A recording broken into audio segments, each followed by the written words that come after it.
আজকে হচ্ছে তোমার 31শে জুলাই। আজকে আমি ব্লগটা এখান থেকেই কন্টিনিউ করছি। তোমাদের আরও একবার most welcome of my channel. আর আজকে হচ্ছে আমার মেয়ের দুটো পরীক্ষা আছে, একটা হচ্ছে ম্যাথ, দ্বিতীয়টা হচ্ছে জিকে। তো এরকম রেডি করিয়ে ওকে নিয়ে যাচ্ছি। চলো দিয়ে আসি। তো ওকে এক্সাম হলে পাঠিয়ে দিয়ে আমি ঘরে চলে এসেছিলাম। আর এই ড্রয়ারটা কি ময়লা হয়েছিল, বন্ধ হচ্ছিল না, তাই ড্রয়ারটা ভালো করে গুছিয়ে রেখে দিলাম, দিয়ে রান্না বান্না করে নিলাম। আর সাথে মেয়ের খাবারের জোগাড়টাও করে রেখেছি সকালের টিফিনে। আর মাছ কিনে এনেছিলাম, তো সেই সকালবেলায় মাছের ঝোল, ভাত এই সমস্তই করে রেখেছি। আর আমার বড়ও উঠে গেছিলো, তো বরকেও তাড়াতাড়ি করে ভাত দিয়ে দিয়েছিলাম, তো ও ভাত খেয়ে নিয়েছিল। আর তারপর জামা কাপড় কেচে টেচে নিয়ে দেখছিলাম আমাদের ঘরের ঘড়িটা না বন্ধ হয়ে গেছে। তার জন্য ঘরের ঘড়ির জন্য ব্যাটারি আর মেয়ের হরলিক্সও কিনে নিয়ে এসেছিলাম। আর মেয়ে স্কুল থেকে ফেরার সময় বায়না করছিল কেকে, তাই কেকও কিনে দিলাম। ওরা ওর হচ্ছে পরীক্ষা দেওয়া হয়ে গেছে, স্কুল দিয়ে নিয়ে চলেও এসেছি। এসে স্নান টান করিয়ে যেসব কাজ থাকে আর কি, জামা কাপড় টাপড় কেচেছি। তো আজকেরও দেখা যে হচ্ছে কোয়েশ্চেন পেপার ম্যাথসের আজকে এক্সাম ছিল।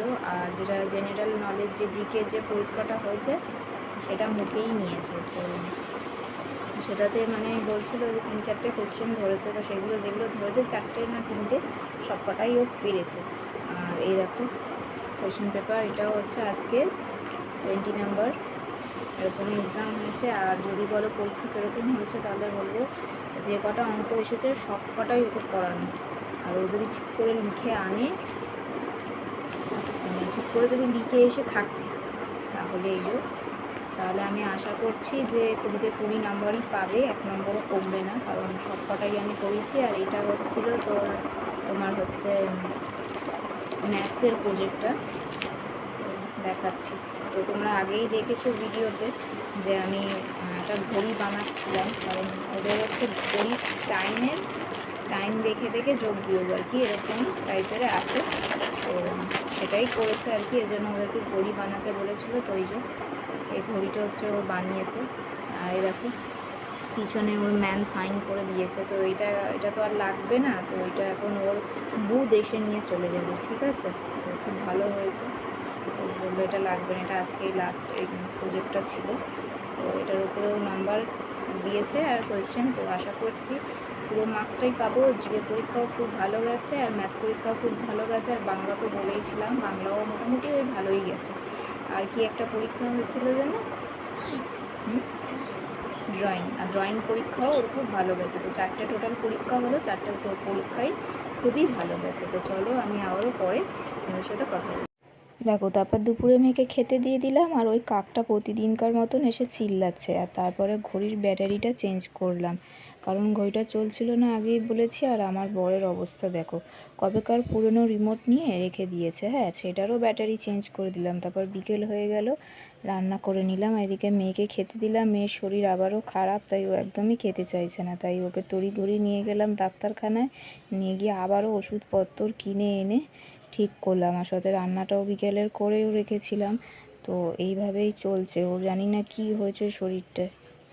ওরা দেখতেই পেলে ওকে ডাক্তারের কাছে নিয়ে গেলাম, কারণ ওর হচ্ছে শরীরটা খুবই খারাপ। এর আগেও তোমরা যারা আমার পুরনো ভিউয়ার্স আছো তারা দেখেছো যে ওর খুব জ্বর এসেছিলো 2-3 দিন আগে, কিন্তু তারপরে আবার কি বলো তো কাশছে, অতিরিক্ত কাশছে। কাশিটা তো যেরকম হচ্ছেও, প্লাস তার সাথে সাথে কিছু খেতে তো চাইছেই না, তোমাদেরকে বলেও ছিলাম এর আগে। তো তারপরে হচ্ছে বমিও করছে। তো সেই কারণে আর কি কাশির ওষুধ তো আমি দিচ্ছিলাম অনেক আগের থেকেই। ঠান্ডাটা লেগে গেছে, কেন লেগেছে বলি, কারণ ওর বাবা একে তো তোমরা দেখছো যে বৃষ্টি পড়ছে। তো এই বৃষ্টির মধ্যে বাচ্চাকে প্রতিদিনকে পেপসি এনে এনে দেবে যে খা খা। আমি তো বারণ করি, কারণ আমি জানি ও হচ্ছে মানে একটু অন্যরকম, মানে চট করে ঠান্ডা লেগে যায়, মানে ঠান্ডার ধাত যাকে বলে। হ্যাঁ, তো বারণ করি। এবারে কি বলো তো, লুকিয়ে লুকিয়ে নিচে গিয়ে, মানে আমাদের নিচের ঘরে গিয়ে, সেখানে গিয়ে লুকিয়ে লুকিয়ে পেপসি, ঠান্ডা ঠান্ডা কোল্ড ড্রিঙ্কস, হ্যাঁ এই সমস্ত খাবে। রাত্রিরে তো যেন প্রতিদিনই বৃষ্টি হচ্ছে। হ্যাঁ, ঘরের মধ্যে একটা গরম থাকেও, তো এই ঠান্ডা গরম লেগেই ওর কফ হয়েছে। আর আরেকদিন স্কুলে ওকে আমি পাঠিয়েছিলাম, সেদিনকার মনে হয় জানি না কী হয়েছে, ও না ভিজে ভিজে খেলেছে। তা আমি যখন ওকে স্কুল দিয়ে আনতে গিয়েছিলাম, তো তখন দেখলাম ও প্রচুর পরিমাণে ভিজে, মানে চুল ঢুল মাথা ফাতা তো বলছি কী হয়েছে, দেখছি ভিজে ভিজে খেলেছে। তো এই কারণেই আর কি কফটা লেগে গেছে। তো কাশি ওষুধ অনেক দিন ধরেই দিচ্ছিলাম, কিন্তু কিছুতেই কমছে না। তো যাই হোক, এখন গিয়ে ডাক্তার দেখিয়ে সমস্ত ওষুধ টষুধ নিয়ে এসেছি। না কমলে আবারও দেখি কী করা যায়, না কমলে আবারও নিয়ে যেতে হবে। আর এদিকে আমারও বলতে গেলে প্রচুরই শরীর খারাপ। আমার হয়েছে কি, ইদানিং দুখানা পা না খুবই ব্যথা করছে, এত ব্যথা করছে যে বলার কথা না। এবারে কেন ব্যথা করছে সেটা আমি তোমাদেরকে বলতে পারবো না যে কেন এক্স্যাক্টলি ব্যথা করছে আর কোথায় ব্যথা করছে, এটা নয়, পুরো পাই ব্যথা করছে। মানে নির্দিষ্ট কোনো জায়গা নেই যে অ্যাঙ্কেলে ব্যথা করছে বা কি এইরকম জায়গায়। তো পুরো পা জুড়েই একটা ব্যথা। আর পাগুলো আমি দেখছি আজকে সন্ধ্যের পর থেকে ভীষণ পরিমাণের ফুলেছে, বুঝলে। আর এরকম হাত দিয়ে ড্রিপ করছি না, তো গর্ত মতো হয়ে যাচ্ছে। তো জানি না আমার মেয়ের কী হয়েছে। তো আজকে আমি ব্লগটা এখানেই এন্ড করছি। তোমাদের যদি ভালো লেগে থাকে লাইক করো, শেয়ার করো আর কমেন্ট করো।